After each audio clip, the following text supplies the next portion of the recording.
நான் எப்பவுமே என் கல்யாணத்தை பத்தி யோசிச்சு வச்சிருக்கேன். என்ன யோசிச்சிருக்க? ஆ, என் கல்யாணம் சாதாரணமாலாம் நடக்க கூடாதுன்னு யோசிச்சிருக்கேன். அப்புறம் எப்படி நடக்கணும்?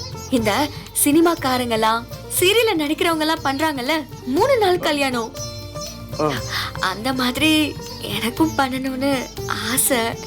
3 நாள் கல்யாணமா? ஆ, அது எப்படி? ஆமாங்க.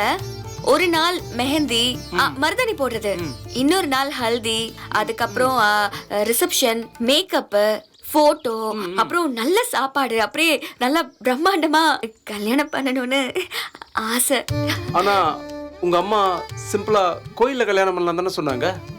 ஆமா, அம்மா அப்படிதான் சொன்னாங்க. ஆனா நான் என் ஆசையை தானே சொன்னேன். இப்படி இல்லாம கல்யாணம் நடக்குது? ஆமாங்க. நீங்க இதெல்லாம் கேள்விப்பட்டதே இல்லையா மாமா? இல்லையே. இந்த போன்ல ஆன்லைன்ல கூடவா பார்த்தது இல்ல? இல்லம்மா, நான் அந்த மாதிரிலாம் பாக்குறது இல்ல. அப்ப பொழுது போக்குறதுக்கு நீங்க என்னதான் செய்வீங்க? டிவியாவது பாப்பீங்களா? எப்பயாவது நியூஸ் மட்டும் பாப்பேன்.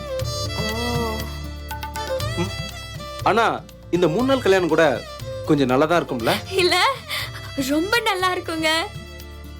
எனக்கு ரொம்ப நாள் அதுதான் ஆசை. அப்படியே நடந்ததுன்னு வைங்களேன், என் கனவெல்லாம் நிறைவேறின மாதிரி இருக்கும். ஆனா அதுக்கு தான் வழியே இல்லையே. ஏன் வழி இல்ல? நான் வேணா எங்க வீட்ல பேசி பார்க்கவா? ஐயோ, வேண்டாங்க, தப்பாயிடும். ஏய், நான் பேசி பார்க்கறேன்.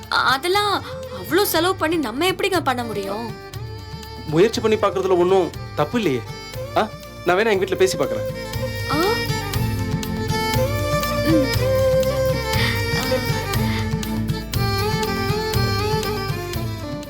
ஆமா, நீ அடிக்கடி கோயிலுக்கு வருவியா?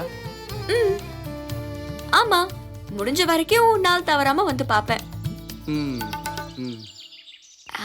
மாமா, இந்த அம்மன் ரொம்ப சக்தி உள்ள அம்மன்.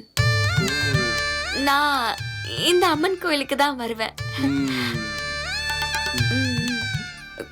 காலையில இதே நேரத்துக்கு தான் வருவேன்.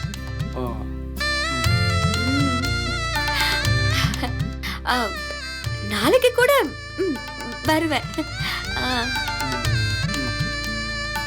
மாமா, நல்ல அம்மன், சக்தி உள்ள அம்மன். ஆமா, நல்ல அம்மன், சக்தி உள்ள அம்மன், சக்தி உள்ள அம்மன்.